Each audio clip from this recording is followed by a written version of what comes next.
What up, my freaks? RuinusInsight here with part lucky number 13 of my Total War Warhammer 3 Malakai Makaisson Immortal Empires campaign.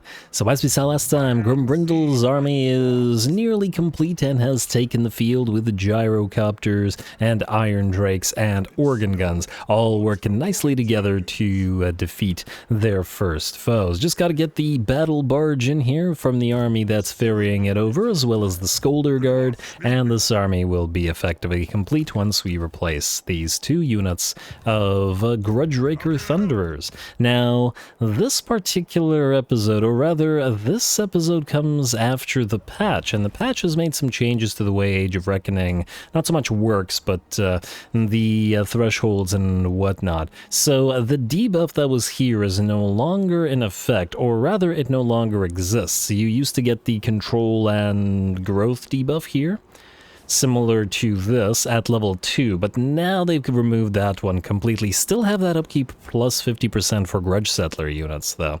Now, I don't know the degree to which the regular grudges have been adjusted as well. This still seems like quite a big number. We'd need to get 46,000 grudges completed in order to get the Age of Reckoning complete. And 46,000 seems a little bit steep. Like, I'm not seeing much of anything still over 500 in terms of grudges. So 500 on you, Siggy.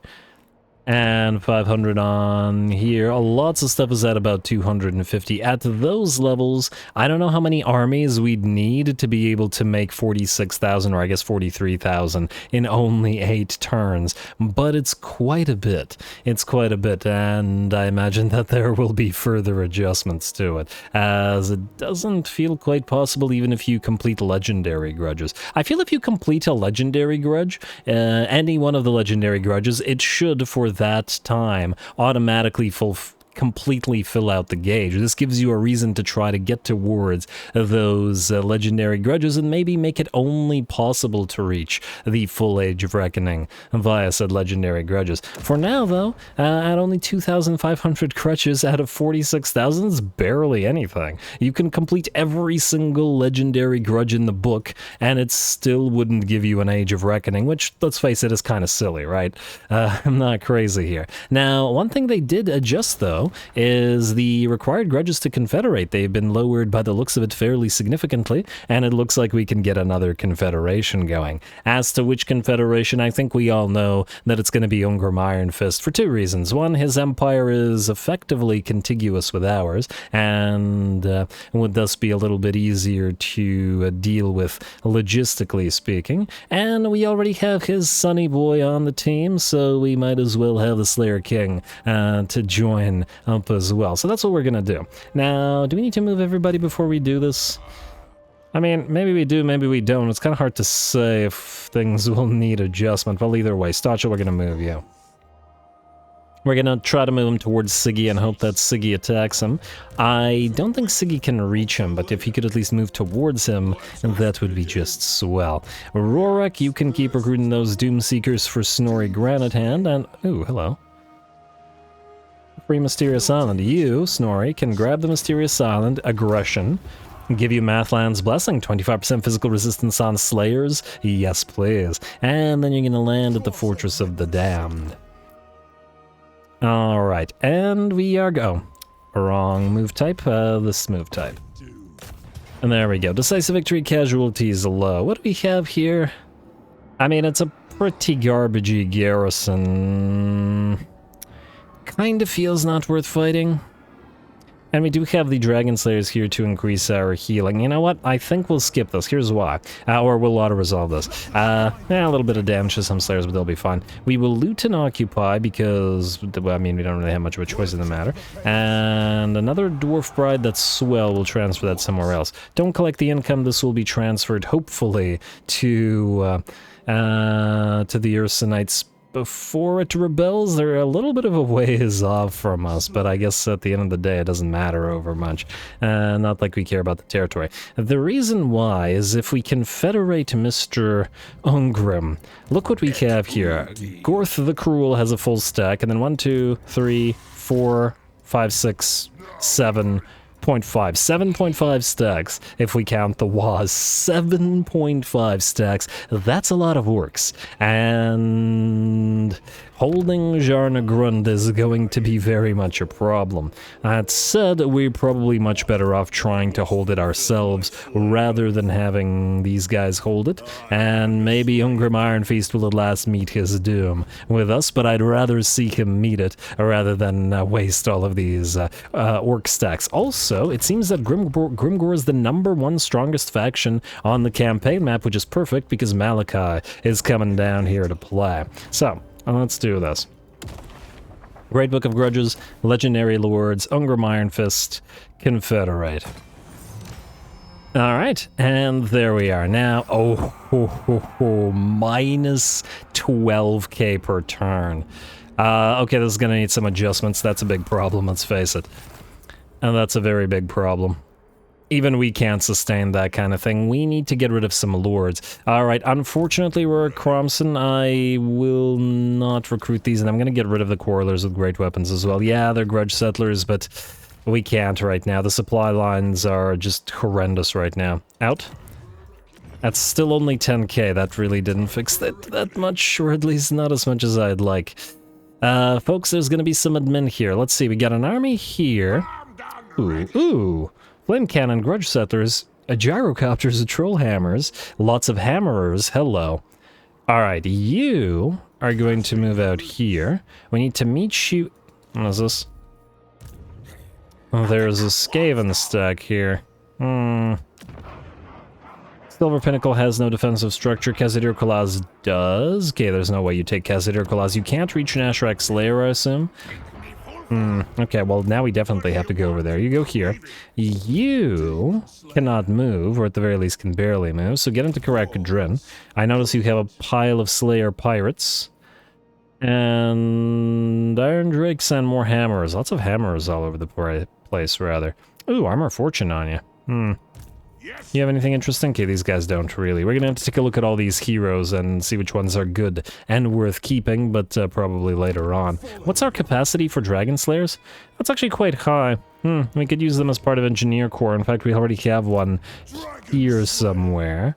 Constructor Thunderstone, who is also going to be a Constructor Slayer, as odd as that may seem, who can join the Architect Corps. Alright, how the heck do we do this?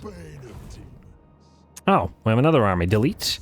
Ooh, we got a lot of Slayers and a lot... Ooh, hello, Grudge Settler Hammerers. Alright, there's some interesting stuff here. Alright, wait. First of all, how close is Grimgor? Not that close. Alright, you're gonna move further here. And I'm going to have you... What do we have here? Hello. Slayer Ward, upkeep production for Slayers, Giant Slayers, Slayer Pirates, and we don't have one of these. These guys get one of these? Alright, how many of these did we get? Let's see. I forgot what they were called. Slayer something. Really? 1, 2, 3, 4, 5. We had 0. We had 0 despite the fact that we had a Slayer army. Okay, well. Okay. Alright, Sonori, we're definitely going to need to give you one of these. And well, you have room for one. Perfect. You have a Sapper and some other garbage stuff that really is irrelevant. Slayer Ward for you. Just out of curiosity, we are at 4.7k. And then we're down to 3.9k. Alright, that helps the money a little bit. Still not sustainable, but we can hold on for 3 turns. And I assume these can only be held by lords? Doesn't say, but let me just see here. They can only be held by lords. Alright, well then we probably don't need all that many of them, to be fair. Oh, funnily enough, let me just see here. Do you have any Slayers in your army? You have a couple. Yeah, you have some Doomseekers and some other Slayers and a bunch of Goblin Heroes. You have a... Yeah, you do. Yeah, you do. What about you?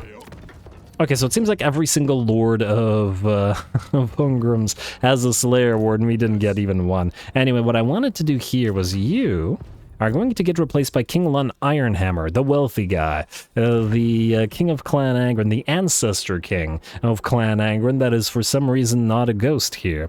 And what we're going to do is we're going to make him our hammer army, because we got hammers here, we got hammers here, we got hammers here. He is going to, well, hammer things, as he does. And next up, Unram and Cobalt Redbeard. Now, what do we do with you two? Crimson Killers, eh? Alright, so I think that the way to do this is we need to destroy Azcog's army, then join these two armies together, and then have them sit at Jar na Grund and then try to defend the walls.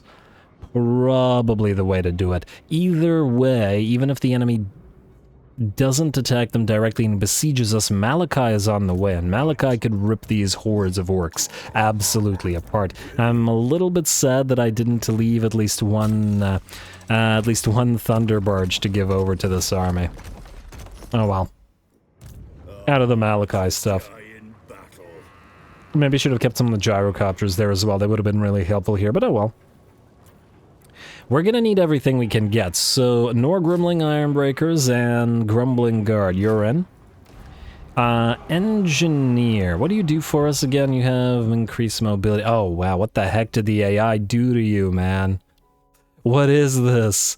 3 points in Relentless, a point in Resolute, boost income, Rune of Grimnir, nothing in any of the... Oh, AI, you're so dumb. So dumb. Okay, what do we have here? We have a Runesmith who's level 32, who has sharpened weapons rather than hardened armor. Hardened armor would be much better for Slayers. Alright, this isn't too bad. At least he got Rune of Wrath and Ruin. Rune of Oath and Steel is probably the better pick over Rune of Slowness, though. But oh well. It's something. No spell resist. I mean, it's still not good. It's still not good, but at least it's something. Alright. We'll need to probably swap these armies out before we move, so I'm gonna have you, Ungram, move here. We're gonna have to take a look at your ancillaries as well. So what do we have? We have a Sapper, plus 10 attrition when under siege. Enemy armies in local region. Doesn't help us. Neither does this. Powder Maker, no. Grudge Keeper, yes. Leadership when fighting greenskins. Sapper out, Slayer ward in, Subterranean Intercept possible if the greenskins are jumping around. Scarecrow Banner, not useful against the greenskins, or generally speaking, not useful. Let's get you a Rune of Battle. We're gonna need the Master Rune of Groth One Eye. Causes fear when fighting greenskins and causes terror, yeah, sure. Rune of Stoicism, not going to be useful for Slayer units, but it's not only Slayer units we have, we could put them on the Norgrimling's Ironbreakers. Rune of Courage, immunity to psychology, again, not useful to Slayers, but not necessarily useful. Useless, rather. Let's see what else we have here. Choir Masters, Dwarfen Tattooists, Guild Masters, Sappers, Shipwrights, I'm so worried about what Ungram's skills look like. We're going to take a look at those in a second. And come from post-battle. Nah, Malakai has that. That's fine. Alright, I guess we'll give you probably the Rune of Courage, or a Rune of Courage. Alright, and we don't have any character runes, and unfortunately, I don't imagine we have the Oath Gold to spend on them. I went... Every time. I always click the damn book. Let's see. Is there something here that would help us? I mean, if we had 500, we'd be able to get another Master Rune.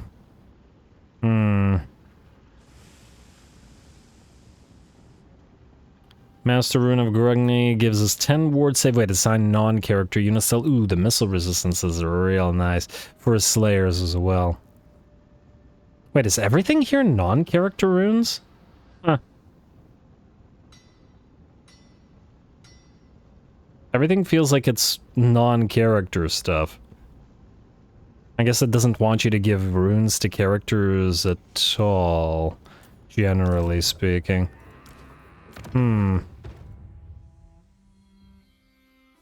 Do we have no character runes whatsoever?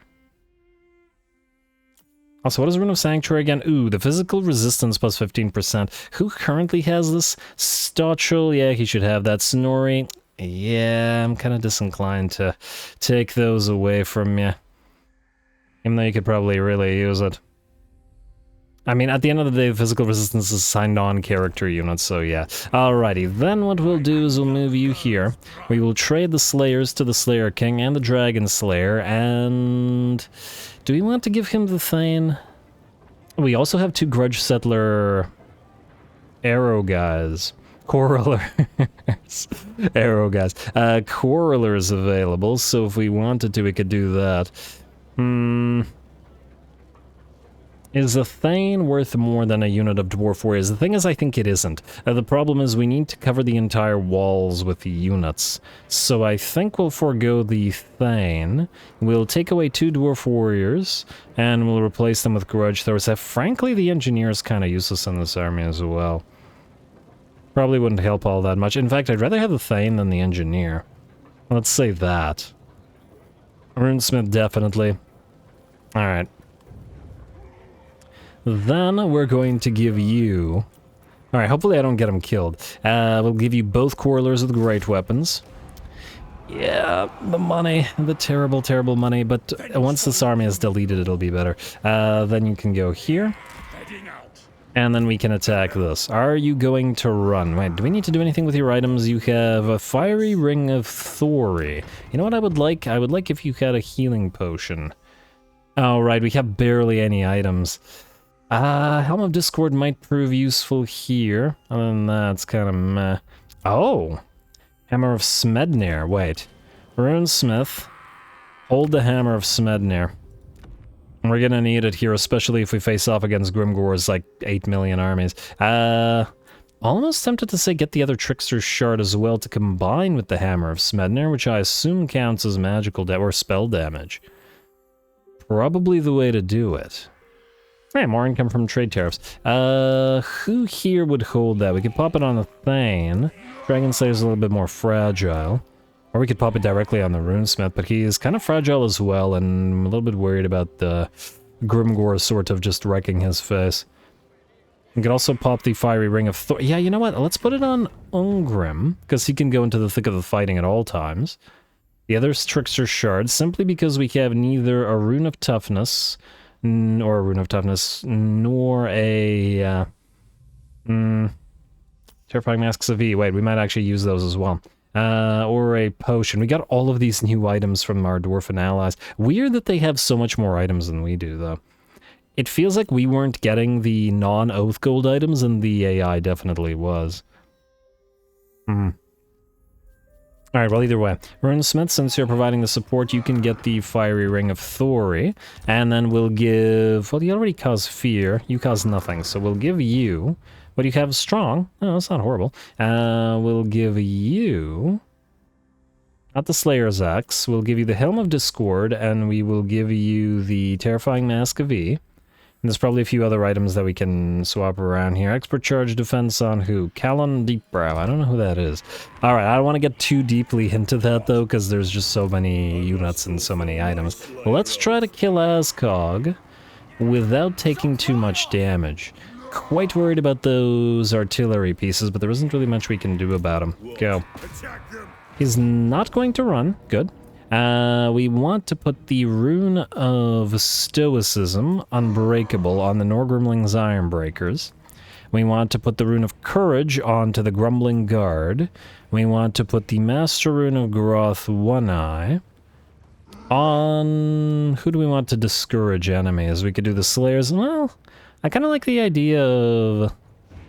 I forget what the passive ability does, though. It's a leadership aura. Meaning this should probably be in the melee line. Kind of like the idea of discourage on the arrow units because it'll force things that they attack to rout faster, but I fear that the terror that they cause would then be quite useless to them.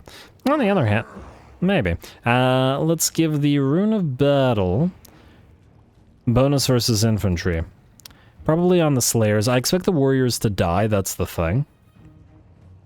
You know, I'm gonna put the Rune of One-Eye on you. And the Gleaming Pennant can go on just in case. I'm going to put it on the Runesmith because he's going to be pretty critical to all of these fights. Now, a big thing about all this is going to be trying to reduce those casualties and not taking too much damage lest Grimgor's armies then destroy us next turn. Let's give it a shot.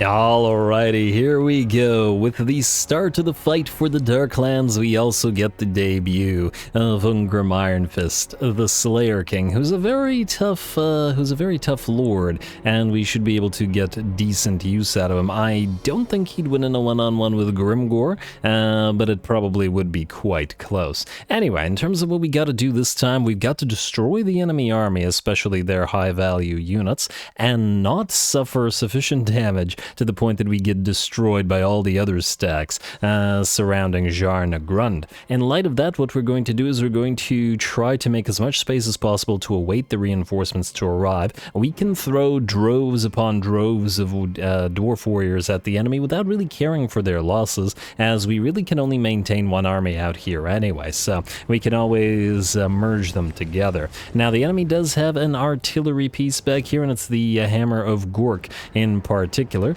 which needs to be destroyed. Definitely don't want that blinded effect on our units, and we definitely don't want the artillery hurting our infantry. So what we're going to do is we're going to charge Unram together with his little command squad of heroes in, hopefully to get to the Hammer of Gork and destroy it, though it looks like the enemy is trying to screen it with a few units. I don't think they're screening it too well, however. It's nearly in range of our line back there, so we have no choice. We're going to charge it. The Slayer King is heavily armored, so he actually moves much slower than a regular Slayer does, but at least our Dragon Slayer here moves in relatively quick. And oh look, somebody else looks short compared to a dwarf.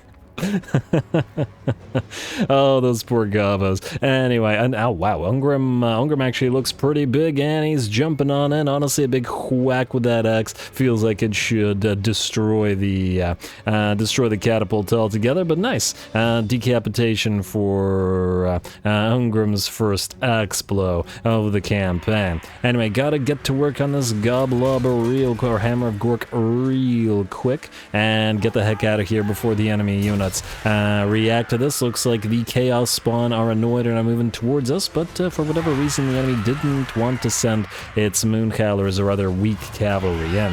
The artillery is out, it's broken and terrified, and we're gonna book it back, though it looks like the enemy will at last charge us with those cavalry units. They should die fairly quick. We gotta fight back to back here. Just gotta be careful of the threatening units. Namely, we've got Orc Biggins with armor piercing and even more armor piercing on the Crimson Killers. Certainly don't want these guys hurting us, or surrounding us rather. We get a Rune of Wrath and Ruin down on the Crimson Killers, and they have joined the fray now. Now, I didn't really intend for this, or at least I didn't want the enemy to blow up.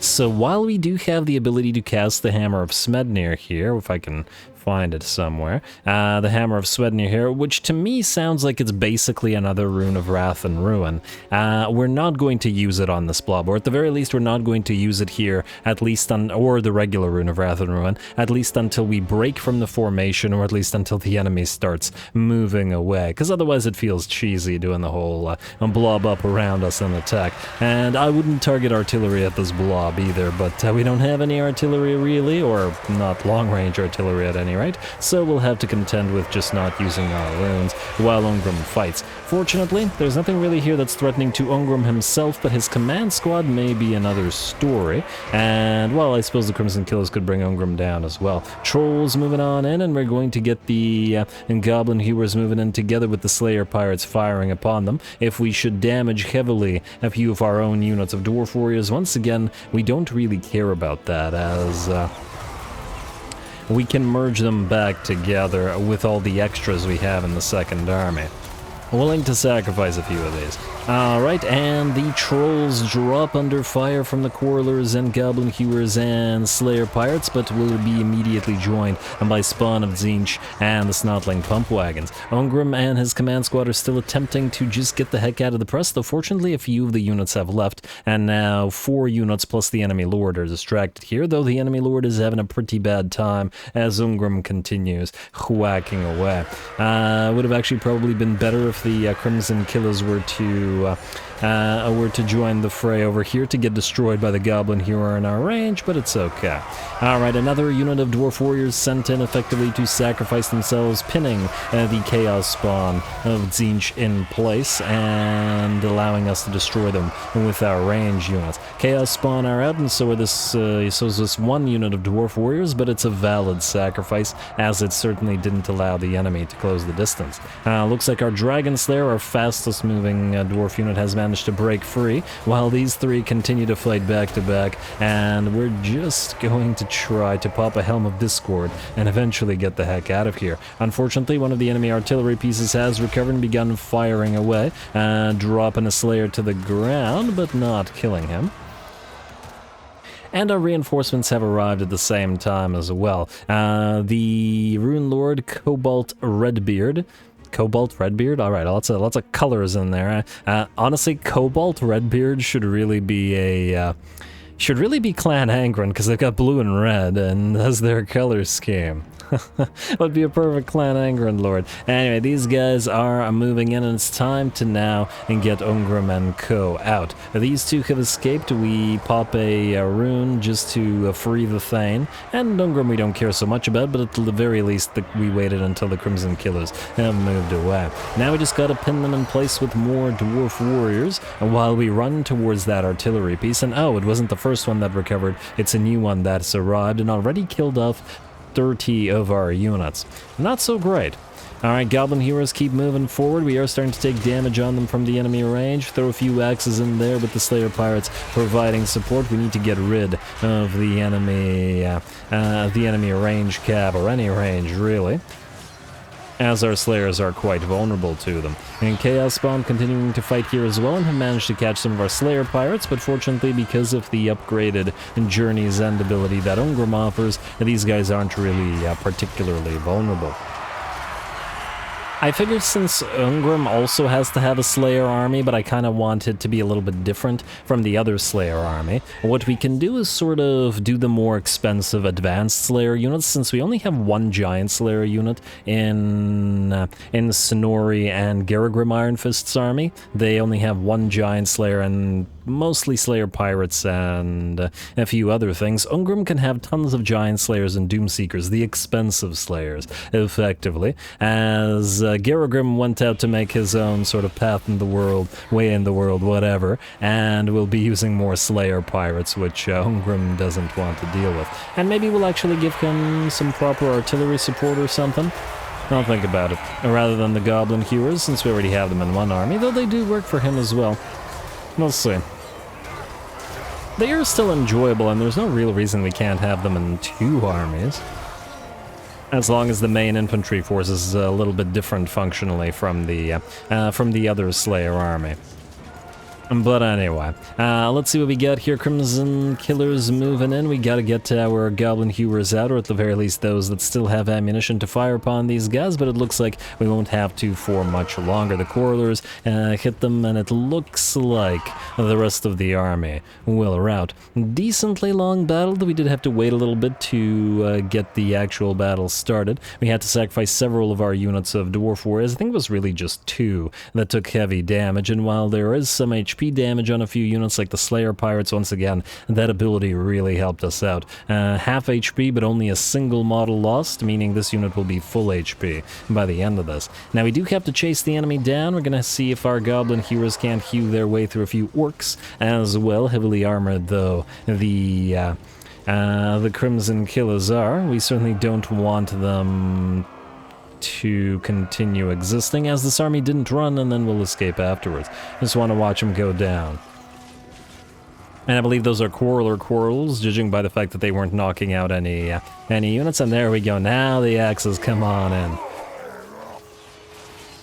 Probably not a great feeling getting a couple hundred axes into the back. But anyway, we'll run the Crimson Killers down, and as the Goblin Hewers run out of ammunition, these Slayers catch up. We drop the Rune of Slowness on them, sunder their armor as well as we have the Grudge Settler armor, or the Grudge Settler Slayer's gear, and they will hew the Crimson Killers apart. Only we're allowed to use 2 axes at a time. Very nice. Very nice. Alright, the rest of the chasing can be done off screen. Nice little debut, but we've got bigger battles to fry.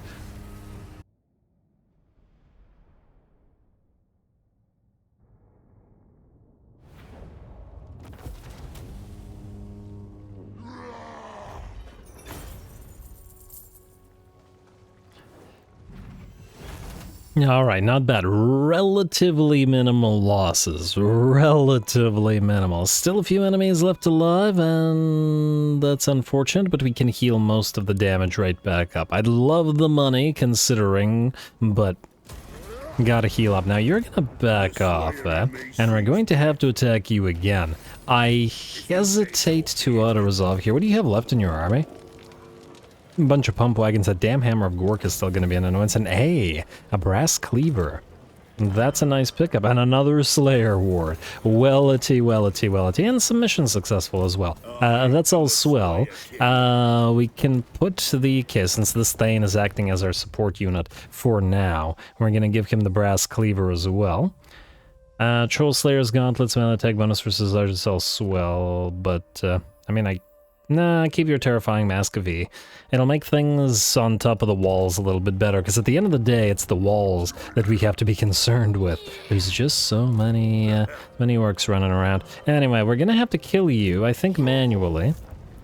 Because we can't trust the rest of us. I'm not gonna bother sending the second army in unless... Wait a second. Oh, you're so close to leveling up. No, I am going to bother sending you in. Do you still get XP if you never lift an axe? Huh. Yeah, see, the thing I'm very wary of is the auto-resolve that we've seen before has absolutely ripped our Dwarf Warriors apart, and even this, I fear, might kill them. It's tempting just to not waste the time, but I think we're in such a dangerous position that we have to be safe. So I'm going to run through this real quick. Also, while the battle is loading, unfortunately, this time around we did not reach the engagement threshold, but it's also episode 13, which is when I lower the threshold, so I'm going to let that one slide, and the new threshold being 250 likes and 40 comments. If it reaches that, we'll still do the hour-longs. Now, let's move on in. We need to once again destroy that darn artillery piece before it does anything. Unram, you can lead, and... Huh. Shouldn't these guys have stock? Yes, they should. Alright. Yes, they should. Now that they have stock, they might be a little bit more useful. You guys go here, you guys go here. I'd rather keep the infantry blobs away, but we'll pop a few Slayers into this sort of little copse of trees. If I can actually get them to hide, there we go. And they can run out of there as needed if needed. Then we can do the same thing with the Vanguard deploying Norgrimlings right here, in case they need to meet the enemy in battle, and everybody else needs to be far enough away so that they don't get hit. Well, I suppose we can put the range units behind the behind these Slayers in the hidden place as well. Alrighty, like so. Alright, group 1, group 2, start battle.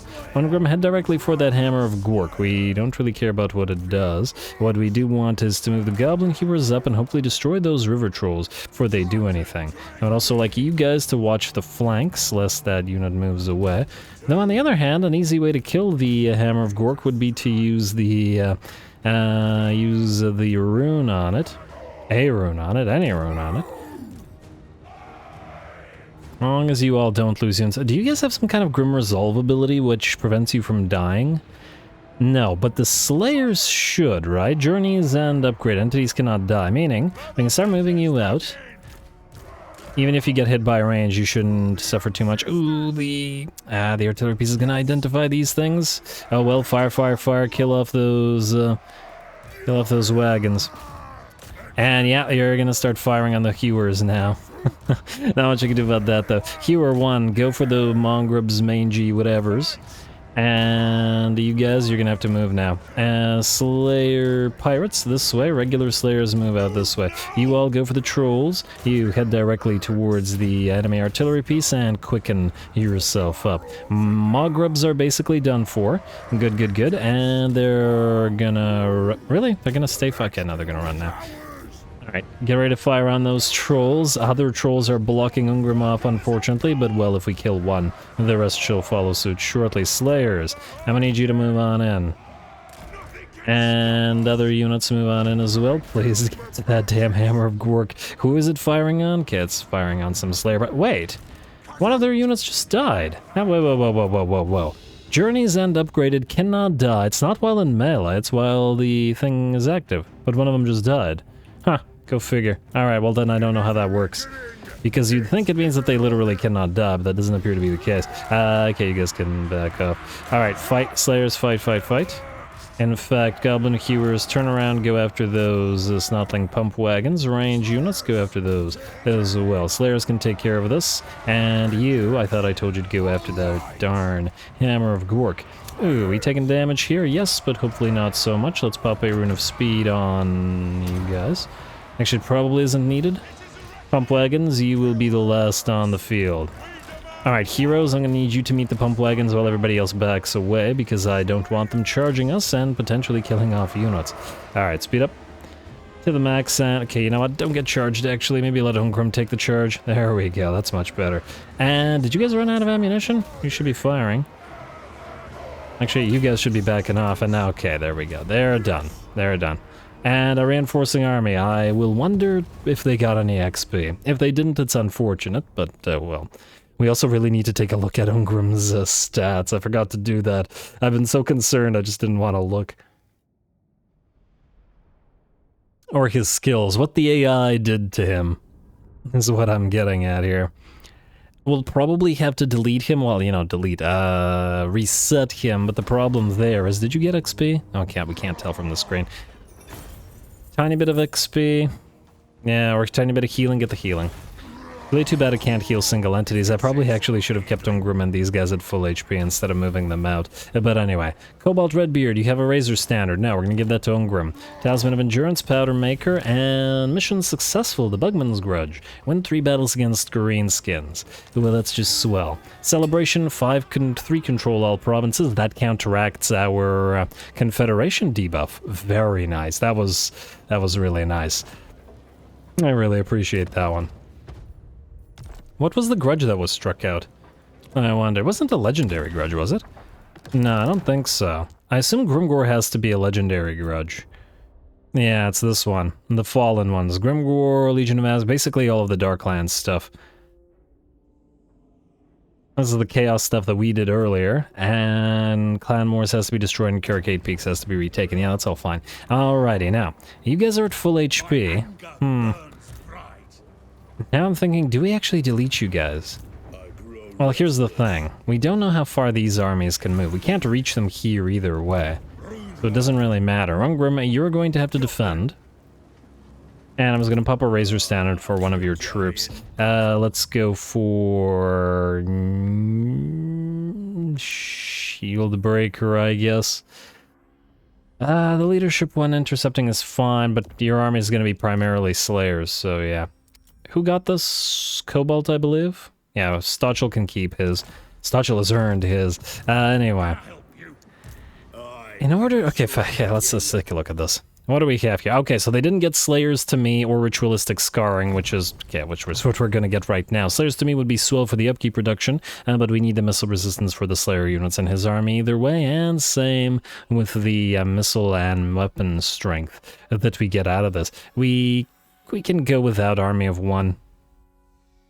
At least, I think Ritualistic Scarring gives us a lot more value. He didn't get Grimnir's heirs, he spammed Axe Lord and Tactician. Okay, yeah. And what do we have here? Brasslunged, Obstinacy, Rune of Grimnir. I mean, it's not horrific, but it's also not great. He's buffing Dwarf Warriors too much, which are not going to be in his army. Alright, did you level up? He did get a little bit of XP from that. Swell. I thought that he would have actually had to have been in combat. Now, you didn't have the Rune of Wrath and Ruin, so we're gonna get you the... Wait. Actually, does it matter what we get you? Hey, you've defeated Azag. Well, good for you, sir. And you have Master Mason maxed out. Huh. If only you were, instead of disciplined... It could have been another constructor. I would have loved to have a secondary engineering core here somewhere. In fact, we might want to keep an eye out on a... Ancestral Blood Grungni right there. There's potential for engineering core too. Although, to be fair, with the secondary supply lines, it might not be worth it. Oh, we also have to do building. Okay. Grimgor, you can reach us in March stance. Now the question is, can any of these armies reach Cobalt if Cobalt is right here? I'm willing to risk him to come in as a reinforcement. I don't know that they can, like that they can travel far enough away. And if they can't, then he can act as a reinforcement with a fairly significant force of troops. Just gotta make sure that he's close enough to actually move on in. What we don't want is for one of them to siege Yarnagrund and for the other one to attack Cobalt, as he'll just die that way. And in case that happens, we're going to take all of our items off of him. Because we were going to delete all these units anyway. I mean, maybe I should have replaced the Dwarf Warriors with slightly higher level ones, but frankly, he's where he is, and I'm not moving him now. Minus pickaxe, you've heard me. Pickaxe, you can lose that. And out of all this, you're a tinkerer, right? Yes, the thing is, I wouldn't know what kind of army you're gonna go in, so we wouldn't know which thing we'd put you in. I really wish it didn't wound you for 3 turns. Because there's some useful stuff we could get here for the defense. Oh well. We're just gonna go for break open the casks for now, simply because I don't know whether Deadeye or Grudge Raker will be the way to go for you. Obviously, Deadeye if you go into a massive ranged pile of units, but we may not have that here. Anyway, Enlag Gilded Stone, who are you?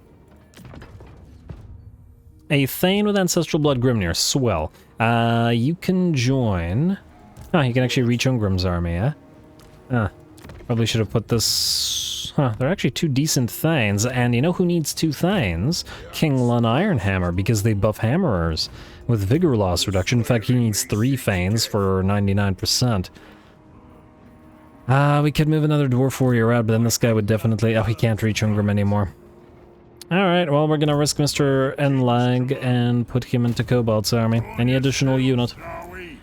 There's still 1, 2, 3, 4, 5, 6.5 stacks. And that's still a lot. Now, what do we do here? We have the Gunsmith's Forge, and ooh. Since we have the guy, we can only build 2 things at a time. Build yourself 2 cannons. I don't know whether you can, but, we'll see. Here, we'll need to immediately try to build defenses. No guarantee that these guys besiege us. We also have the Ranger barracks here. Could build a Ranger army out of this place as well, potentially. I mean, who knows how long it'll be until Belagar is on our team. On the other hand, we have another Ranger building elsewhere, and I feel... Ooh, but it gives us campaign line of sight and campaign movement range reduction for enemies starting in this region. Nah, you know what? I think I like that. Keep it. We need this for cannons. Obsidian gives us money, and so does the Dwarf Tinkerer's shop, but it needs defenses. You know what? Ungrim is the best defense. Ungrim, stay there, defend it. We will also here have Ancestral Blood of Grimnir. Ancestral Grudge, which is swell. Guess we just keep making you a fighter. It get you to hit really hard. Oh, get a Distinguished Slayer. I didn't even see that you had that available yet. Lovely. Alright, what about you, Mr. Thane? Keeper of the Gate, because it'll give you Guardian, which is important because it'll give you... it'll give the other heroes that nice physical resistance, but also that Vigor Loss reduction. And then we want for the Hammerers, which are common, together with some Slayer reinforcements. Alrighty. Interesting times. Now what we need to take a look at here is, okay, you don't need a mustering hall and you don't need Ranger barracks at the Fallen King Mountain. Nashrak Slayer, you're kind of in the same situation. Oh, one of these places should probably keep one of these things. But it shouldn't be Nashrak SLAYER if it's out of the two. Assuming that we don't have another thing here. Oh, Raziak, you definitely want a watch room. And I guess hold the Gromrel Forge for now. It does allow us to build hammers. Wait, don't we have one here? Yeah, we have one here. Should we desire to build hammers. Then again, what were we going to replace this with? It was giving us additional hammers anyway. Correct, Dren. You don't have defenses, meaning we can't move Kalon Deepbrow out of it because we are already at war with Vlad. We're gonna see if we're able to peace out with him. I think we delete the siege workshop here. We'll rebuild it. We have the technology, but we can't afford it right now. In the sense that, well, wait. I need tier 2 to build cannons. And we have it here anyway, at Grom Peak. So Krakadren, this out, and defense is in. Can't have these places fall. Alright, then we're obviously gonna empower the guilds, and empower the guilds, and empower the guild. The heck is this? Huh, actually this province is pretty okay, other than the Silver Pinnacle having a mustering hall. I don't particularly care for the Monument of Grimnir here either. It's not necessary. I'd rather have defenses and I'd rather have the gemstones. Both of you out. Regardless of the Thane capacity. Empower the guilds, and do we need to build another Thane? Right, let's check our Thanes. We do want another one for King Lun. Valea and Agile. Okay, no, we can wait for a better Thane than that. Sorry, Thanes. Oh! How many of these are we deleting now? 3?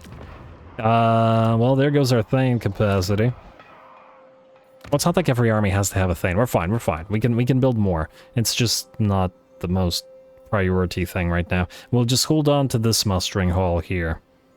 Again, for now. Also, we will go for Empower the Guilds. Alright, that's about it, or at least as far as I can tell. Rictus is very likely to immediately declare war on us, which is obviously not so great. And I guess we stay and see if Unram survives this. Alrighty, nobody else can move. Let's double check Diplo. After that, Karazakarak wants to be friends. Golden Order wants to trade. Who's worth more in trade? Karazakarak. But we might be able to... Oh, defensive alliance with Nuln. And military alliance with Middenland. Clan Ferric wants to peace out, which we could do, but they're kind of on the way to what we're doing right now. Let's see. Karazakarak, if we do this, 5.2, might still be able to get a trade with them after the Golden Order. Let's try Golden Order first. If we can double up on trade, that'd be swell. Oh, you want military access? Fine, give us some money instead. Alright, then... Karazakarak's still willing to trade. Fantastic. You can give us money as well. We need money. That's a lot of extra... Oops. That's a lot of extra throngs that we suddenly have. Visenland... Oh, wow, the Bloody Hands. How the heck did you... What the... How did this happen? How did the Bloody Hands cross the mountains into the... into Grimhold and Carrick Norn? What in the heck? Huh? How'd they do this? That's so interesting. Go figure. They started here, they ignored Clan Angrand, I guess, and went over the vaults into the Grey Mountains. Okay, I've never seen that happen before, ever. Though, I guess if they get to into a war with Durthu, not the worst thing in the world. Anyway, some interesting developments this time around, if nothing else. Skip the rest of this, building upgrades, outposts. We're not spending money on them right now when we're losing 10k per turn, that's for damn sure. And I believe we're ready to end the turn. Lots of things could happen. Stochel. We're in Sigvald, this stupid little army that was right in the middle of our territory, and of course, all the stacks, all the Grimgor stacks in the world. Go. Who will survive?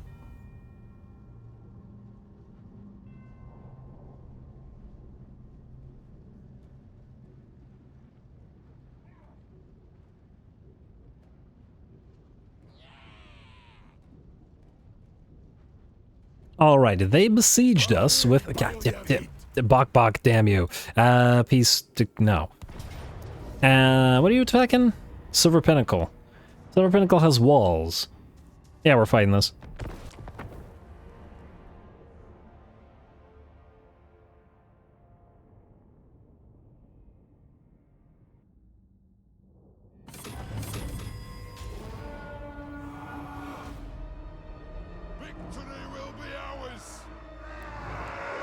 I certainly hope so, my Longbeard friends, but I guess we're going to have to wait and see. Anyway, here we go. I'm gonna hope that the whatchamacallit, the replay will work for this. Obviously, it's a siege, and sieges are broken, but it is a tier 1 tower siege, so it shouldn't be broken in theory. We'll see. Depends. We have no defensive structures here, after all. Anyway, the way that we've set this up is pretty simple. The big threats on the field are the 4 units of Plague Claw catapults by far. So we can't have our units really on top of the walls where the enemy can reach them, so we essentially make a big line of regular dwarf warriors to spread out here and make sure that the towers are firing where these catapults are, and then the same thing going on over on this side because these dwarf warriors are in range as well.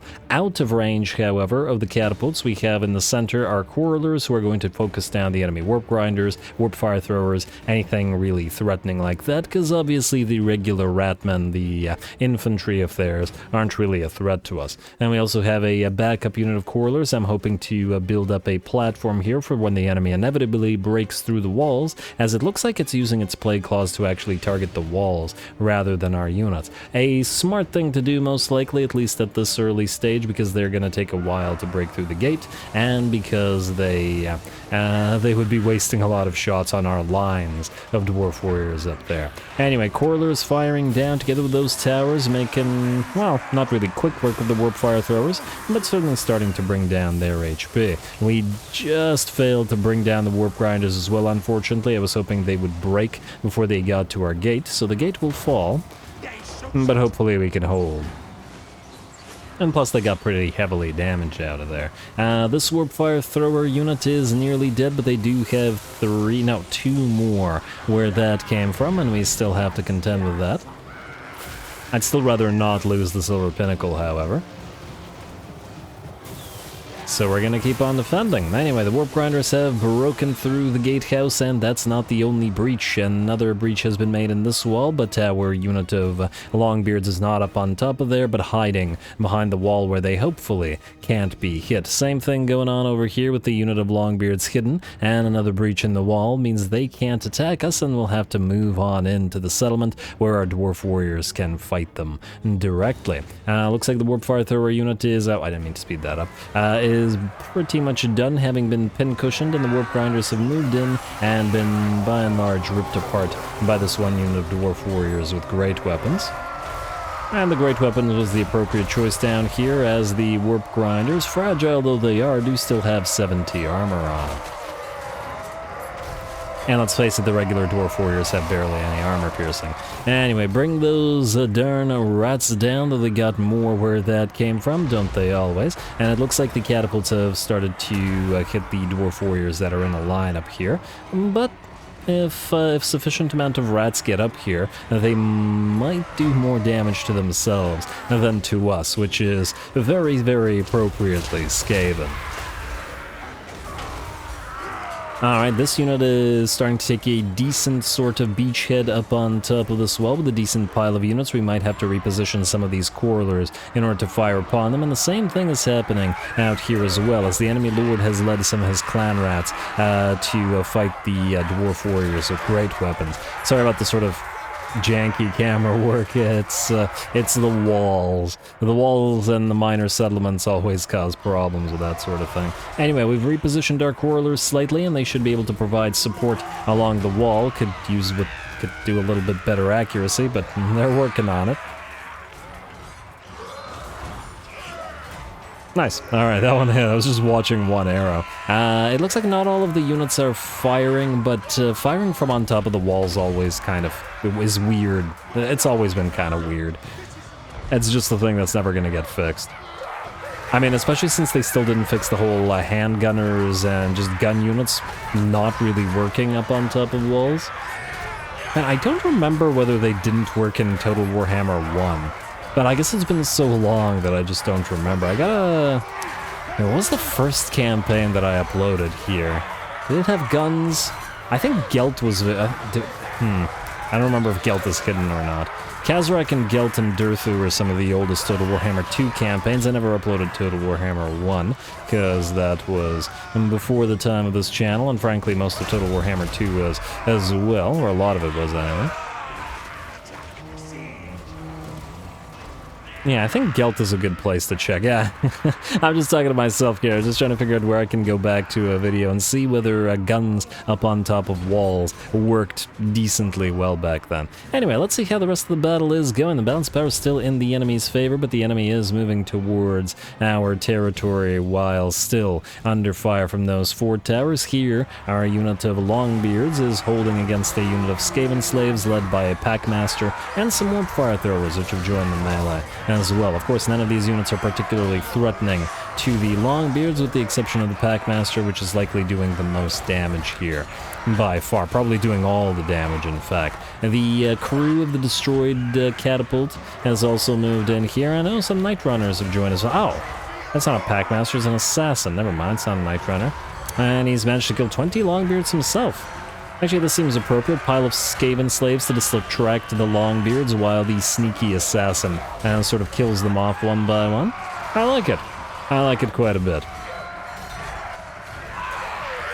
Seems like a lorefully accurate sort of battle, with them just distracting the Longbeards with Skaven slaves, trying to bring those weapons teams to bear to do the actual damage, and the assassin working from the shadows instead of getting directly sort of in the middle of the combat. Anyway, these guys are going to be holding for probably quite some time. Looks like the enemy Lord has made it up on top of the walls, and the Quarrelers are now getting distracted, though they've done decent damage to the units that are up on the walls. Still kind of struggling to actually target them here, but that's alright. Looks like a unit of Night Runners was trying to break through the barricade, and we did sally out our Dwarf Warriors, but damn, those Plague Claws hurt. A single hit takes about, say, 35 to 40% of the HP off our unit of Dwarf Warriors, and damn, those are some accurate gunners, firing those Plague Claw bolts through the trees and the buildings all the way to land here and heavily damage our unit of Dwarf Warriors.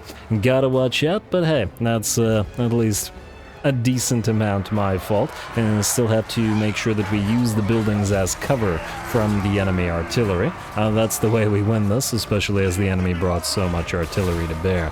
Don't want to get a taste of our own medicine here, after all. Anyway, it looks like the Skaven slaves are out, and the assassin is left alone and will now have to fight in the light of day, where the dwarfs should be able to bring him down. And damn, that assassin looks huge. He's hunched. He's completely hunched over and still looks bigger than the dwarfs. Oh wow, nice kick. I guess, you know what, I haven't watched the assassin animations quite a lot because, well, I don't really use them as much, or I didn't really use them as much as the last time I played Skaven. Outside of a couple of armies, and certainly rarely in melee at that, so perhaps unsurprising. Anyway, this assassin is down low in terms of HP, but because of the dodge ability, it's taken a really long time to actually hurt him, and he's killed off 42 Longbeards himself. Pretty impressive, if nothing else. Otherwise, the balance of power is still about 50%, but very, very slightly in our favor now, and will probably soon climb higher. The enemy Plague Claw catapults are nearly out of ammunition now, and without artillery support, soon only the enemy Lord will be left. These Longbeards did a decent job of holding on. There's the Packmaster, together with, again, units of Skaven slaves, but we have to keep on chasing this unit of Warp Fire Throwers so that they don't actually turn around and kill the Longbeards off. But looks of it, those Skaven slaves are coming back, but that assassin is still fighting. Up to 46 now. What's your name, sir? Vectic. A great fight, Vectic. Queek would be proud of this. Other Skaven might think it's insanity, but Queek would certainly be proud. And Nodwell maybe as well, but anyway. Let's see what we've got here. Skaven slaves are routing, and looks like that's not going to go so well for the enemy. The Night Runners get ripped apart by the towers as they move away, and the Warp Fire Throwers did manage to peel away, but too little and too late as the enemy army begins to shatter. They also peeled away another unit of Warp Fire Throwers here, but they were being chased around by a heavily damaged unit of Dwarf Warriors, and it all doesn't matter as the enemy army will break and shatter. And I was about to say we'll hunt them down or chase them down or shoot them up, but none of that is really true because they're way, way faster than us.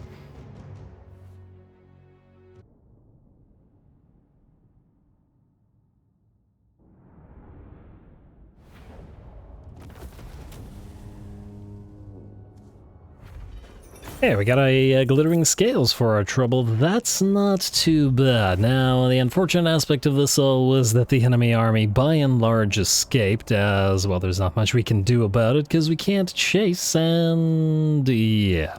But it's alright.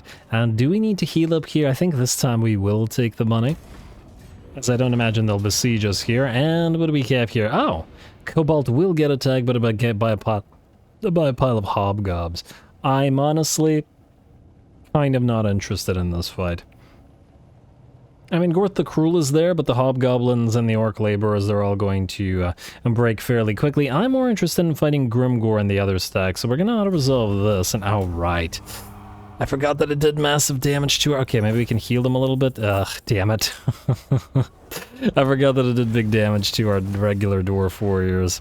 Auto-resolve doesn't seem to like them that much. This is what I'm interested in. So we have Ashuk, and we have Nogdrad Legbiter here. They besieged us, unfortunately, which means we are suffering attrition. I do get that glittering scales. Hey, you got the Anvil of Doom for your trouble. Well done. Grungni's Blessing, that came in handy. We're down to -7k per turn now, which is still a lot, though we did gain a decent amount of money for cancelling a bunch of buildings as well, which I guess works in our favor. Yeah, we're gonna go Rune of Oath and Steel here. Let's level everybody up. Triangulation, I guess. Thane, you need Keeper of the Gate, but it'll be a bit till we can get there, so let's go hard to hit and hard to hit. No, I lied. Ancestral Grudge and hard to hit. Definitely got to get that Ancestral Grudge. Now, you guys didn't level. Oh no, where did Grimgor go? Grimgor, you're making me nervous, man. I kinda don't want to move this army until we know where Grimgor is. Now, we're supposed to go here. The question is, can we go here and still reach the Great Skull Lakes? Because we know that the Skaven are there. What we also may want to do is... Can we reach you here? Yes. Grumbrindle. Before we were going to move to Narcissum, but what we need to do is we need to hurry up to destroy this little army. So that we're going to transfer first. And ask questions later. Like so, and like so. And then you, sir, thank you for the ferrying those units, but you gotta go. Alright, now we're down to 4.8k. Not bad, not bad. We're getting better with every turn. Oh, Kree Ironpick, you are going to join the Jartrom army. Constructor Thunderstone, you're gonna go construct with the Architect. And what did Sigvald do? Sigvald. You backed away, like a little coward. I see that you're still ready to fight. I guess the question is, will you run? This guy's also here. Guarantee this guy will run. He's suspiciously right at the edge of where we can move. To the point that we suffer attrition. Might not be so bad, depending on if there's another stag moving around. Anyway, we'll take a look at that in a bit. I no longer see Festus, which also has me concerned. As he may move down here. Man, yeah, suddenly the logistics... oh, Vlad, yes. I see you moving to Karakadrin. Definitely need defenses there. Most definitely. And Nashrak Slayer. Do we need to... nobody's gonna go past that other than potentially these rats. And we're chasing down said rats. So keep following them. Norgrim Oathforged. Oh, I like the name. I like the name quite a bit. Silver Pinnacle. Ward and seal the tombs to purge the hold of the undead. Warning, the undead will try everything in their power to stop the purge. What the heck does that do? Income generated 800. Oh my. Immune to vampire attrition. Oh wow, this sounds fun. It takes 10 turns to do this. Okay, does anybody who's built this, will the undead spawnings activate immediately, or will they activate when 10 turns are done? Because if Malakai's around here, I'd love for him to, you know, constantly fight a bunch of enemies, but we don't want new spawns right now. I think we need to hold off. We can build the gem mine shaft in the meantime. Of course, unless these guys have another army on the way, but hopefully we'll be okay. Anyway, this is the important stuff. We've got a bunch of stacks here, and they have to be fought. What do we have in terms of the Goblin Rock Lobbers? They're still going to present some issues, but hopefully we can fight this. Oh! The besiegement, that's a word. prevented you from getting the cannons up and running. Well, that's a shame, but we're gonna fight. As I was about to say, this is Ungram's show. So, while Siggy is available, we'll hit him next time. Nog, Draw, the Legbiter, and co. Close victory, low casualties? I'm not so sure about that. That's a lot of biggins, and biggins are better than dwarf warriors. Orc boys are worse, but biggins are better, which means the vast majority of our army is worse. Oh, but the settlement garrison will help. Though they have artillery and we do not. Really could have used those cannons, game. Really could have used those cannons. Anyway, Razor Standard. Put it on one of the Slayer units. And then again, there are higher numbers in the Norgrimling's Ironbreakers, yeah, but the Rune of Stoicism is great for them. And their melee defense is kind of meh. Melee attack, rather. Grumbling Guard are at 44, and they're at 40. Okay, they're about the same. Whatever. On the other hand, how likely are the Norgrimlings even to break? Let's actually give them the Razor Standard to make them do more damage while they hold the line regardless. And then this, the bonus versus are large. The Rune of Stoicism is useless on many units. I guess we'll put it on the Grumbling Guard instead. And then the Rune of Courage, immunity to psychology. Useless on Slayers, I guess one of the Dwarf Warriors. Alright, sounds like another fun fight. Go.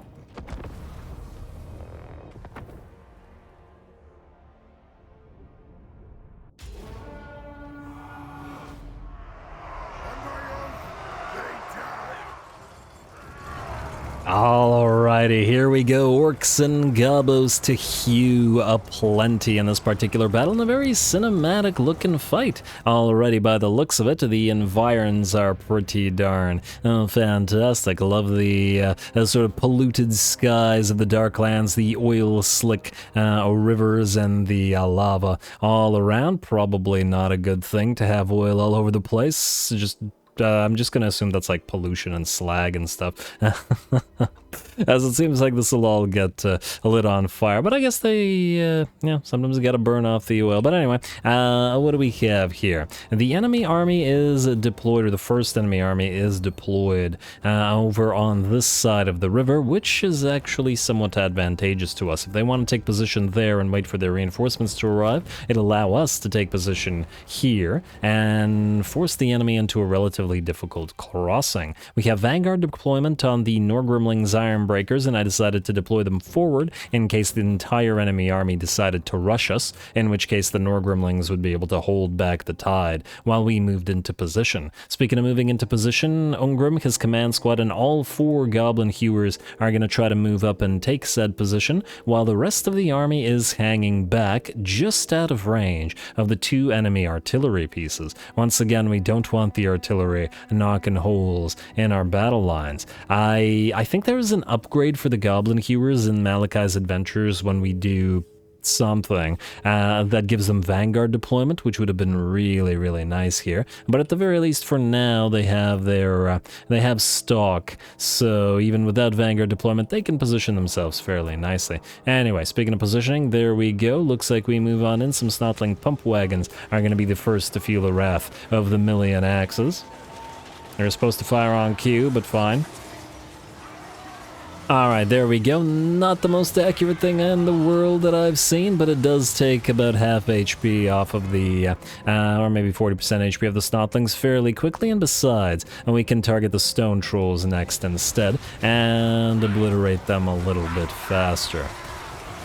There we go, dropping trolls decently, and the trolls are now down to half HP, though they've only lost 5 models so far. They're giving chase to Ungrim, who is attempting to chase down the Black Orc Big Boss.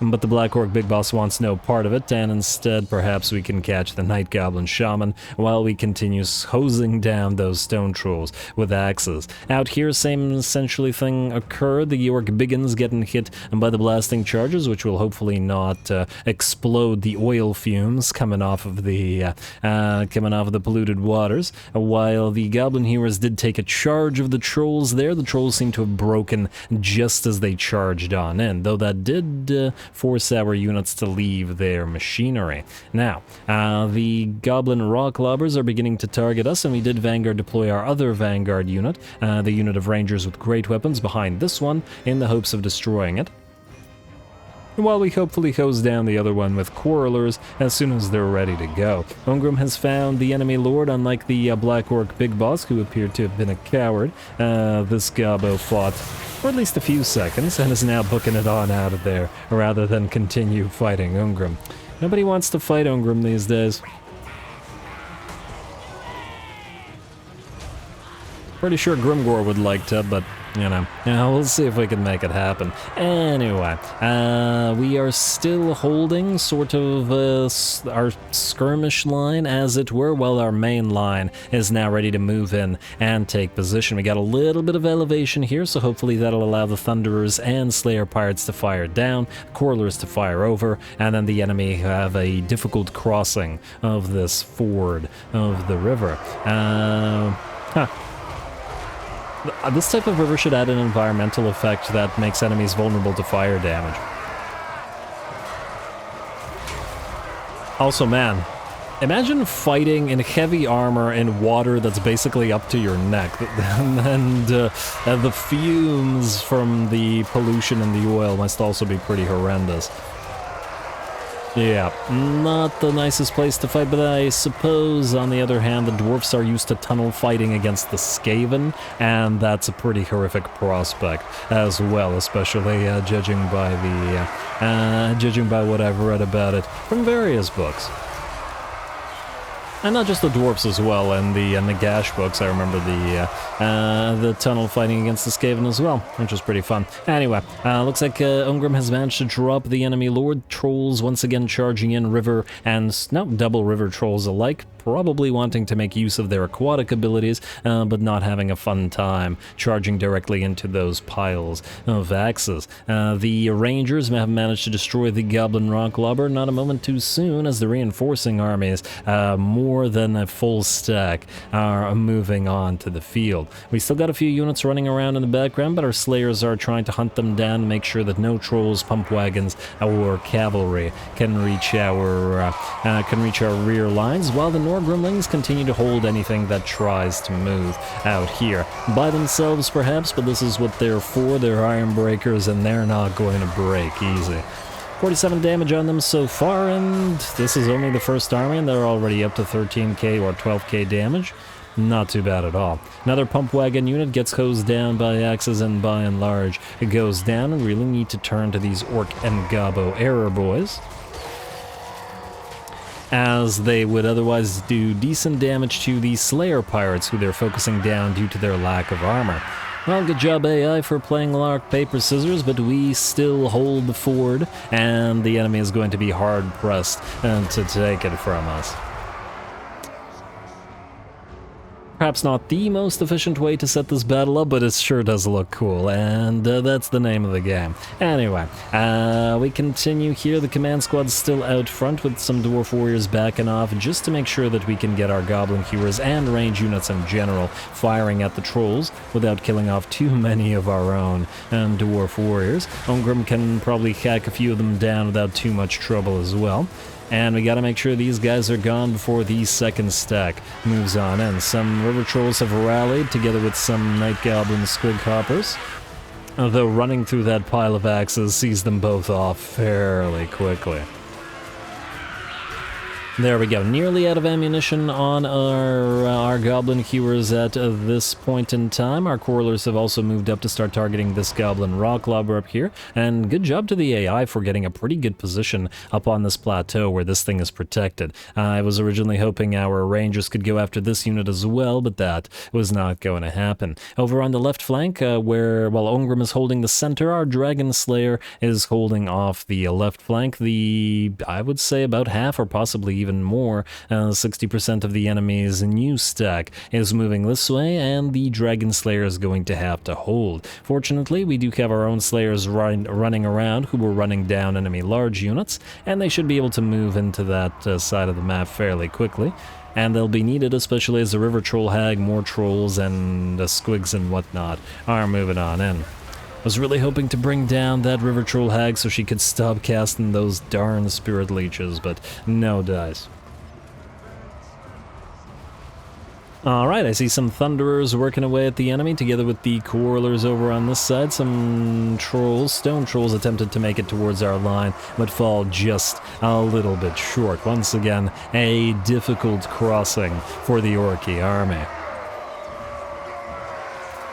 This also makes it feel like this is one of the most, like, sort of realistic battles that we fought. Hey, there's not too many, like, gigantic monsters. Yeah, there's trolls, but nothing too crazy. There's no spells really coming around, with the exception of a little bit of rune work. And otherwise, the battle feels relatively, you know, sort of all over the place, but also has some nice battle lines and stuff. It's nice. I'm really enjoying this one.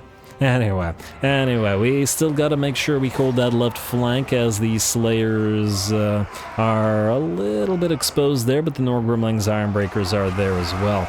Looks like some Squigs managed to charge some of the Dwarf Warriors that are out front, and continue making their way towards our main lines, trapping a unit of Goblin Heroes, and they're going to just try to move past.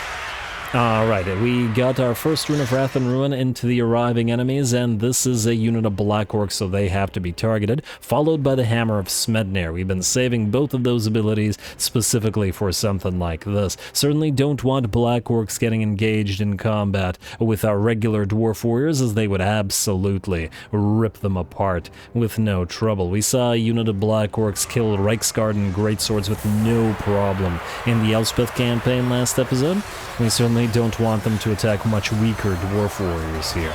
That said, I want to point out that we're once again using the regular Dwarf Warriors as the first line, the sort of more sacrificial line. We have a second line, and it's primarily made up of all Longbeards, who are currently protecting the range units, but also getting ready to move in once the Dwarf Warriors have worn the enemy down and have, well, done them a little bit of damage. Unram has joined the left flank to try to help protect it, as the Norgrimlings are starting to feel the hurt, and down below half HP now, and he is leading the Slayers towards the enemy to continue fighting. Watch the Slayers do their thing a little bit. What a fantastic battle. Definitely one of the best battles of the campaign so far. And Unram has also been joined by the Grumbling Guard as well. Yeah, we had to get them in here. They're not going to stay in here, we just needed this to make sure that Unram survives. He certainly was in a heck of a situation out here. Anyway, pump wagons. Oh, I love the destroyed pump wagons sort of lying in the water there. Pump wagons being hunted down by the Slayer Pirates, so the Slayer Pirates do fairly decent range damage, so we can certainly rely on that. Big pile of Orc Biggins fighting here, trying to break through our lines of Dwarf Warriors here. Oh, I'm going in the book for that one. But once again, failing to cross. We still hold our side of the river. Fantastic.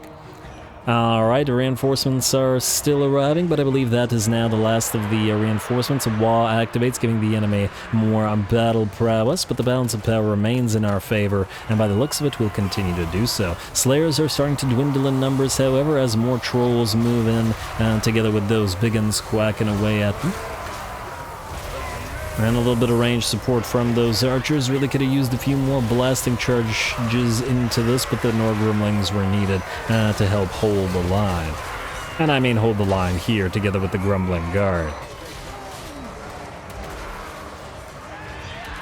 Alrighty, that said, Unram will lead, and he's unbreakable, and there's no way these guys are going to break through him. Great job for one of these troll units, though. They were chasing around our ranger units, who I was trying to send around to go after that new goblin rocklobber, but unfortunately, they did get chased down and heavily damaged. At last, though, they've been caught by the Slayers' Grudge Settler units, who should be able to rip them apart. There we go, and the trolls turn and get run down by the slayers, hopefully not to return. Another spirit leech comes down from that river troll hag, and still more greenskins coming down the ramp. We've had to peel away our slayers and the grumbling guard, and the Norgrimlings try to hold the tide, and it looks like they do hold as the enemy army finally gives up on the crossing and shatters. There we go. I don't think you're going to catch them on that Anvil of Doom, but what a great fight.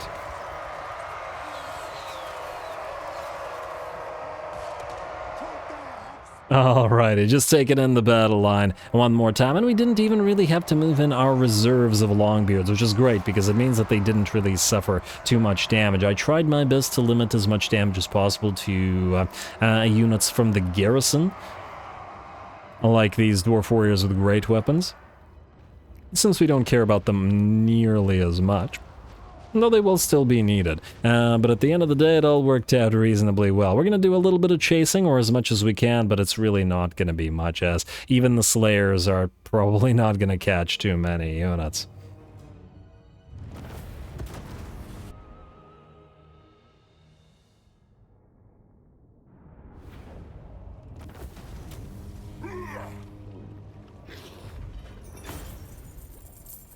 Alright, there we go, an absolutely massive battle. For Unram, he gets confederated and starts with some heckin' good debuts. I'm pretty happy about it. Once again, I'd love to take the money and the 227 oath gold. It's quite a lot, but we need to heal as we need to hunt down and destroy these armies before we return to guarding Jarna Grund. We still have no idea where Grimgor is on top of all that, which is obviously a concern as well. Anyway, attract replacements. Just out of curiosity here, 21k damage on these Slayers. Very nice, 25k damage on these. Looks like the Slayers were the stars, and interestingly, the regular Slayers outdid the Grudge Settlers Slayers. The Slayer parts didn't do as much, but they were also kept back through a decent portion of the battle. And surprisingly enough, the Goblin Heroes did very well. Granted, I feel like cannons would have done way, way better, in that they would have obliterated enemies before they got to us, and then they would have obliterated enemies when they got close enough for grape shot, but still, these were helpful here. Anyway, attract replacements. Now these guys will back off, and I take it that... Huh. Did the one hero survive? Is that what happened there? Not super important. Another dwarf bride as well, and Spinny Beer Take. Spinny. Funny name. I do notice that Unram is actually in range of the stack. We could potentially ignore this one and go for this. Would we still be in range of this, I wonder, if we went out here? That's what concerns me. I really wouldn't want to lose the range. I think we should be able to do... hopefully this doesn't screw us. Go here. And still reach this. And then we have Cobalt kill this with an... I was about to say an auto-resolve, but maybe I should do this manually between the episodes just so that we don't take too much damage. Gorthy is dead, but we don't know once again where Grimgor went. Is he at war with Clan Ferric? He is not. They're only at war with us. But it could be that Grimgor thought that whatever armies were here, the 5 armies that were here were sufficient, and decided to go north towards our other territories, or possibly, well, he didn't go this way, clearly, unless he's trying to ambush King Lun. Yeah, you know what, I'll probably do this little tiny fight quickly between the episodes manually, just so that we don't suffer attrition to the auto-resolve. Or, yeah, and then we'll try to hit Blackfang and destroy the army and the Wa there before they can do anything else. The destruction of those... what was it, 4 armies over the 2 turns? 4 armies, 5 armies, whatever, has sent Grimgor down from strength rank 1 to 2, but dropping only a single place from the loss of that many armies is concerning, as it does mean he has so many more. Also, somebody did ask me to go through some of these to see what we are still missing, and what we still have to do, but I'll save it for next episode, because, well, this one's already gone way over time, had some glorious fun times, but we'll have to wait for next episode. out for more. So, calling it here. Next time we attack Sigvold and continue trying to destroy him and trade all the territory up here to Boris. And now that we have 2 armies up here, that should be reasonably likely, let's say, while we continue attempting to hold on to the Confederated lands that we took and hopefully get more action for Unram and maybe bring him some Slayers if at all possible. Anyway, stay tuned for more Malakai. Don't forget to leave those likes and comments below. All glory to the algorithm. And thanks for watching.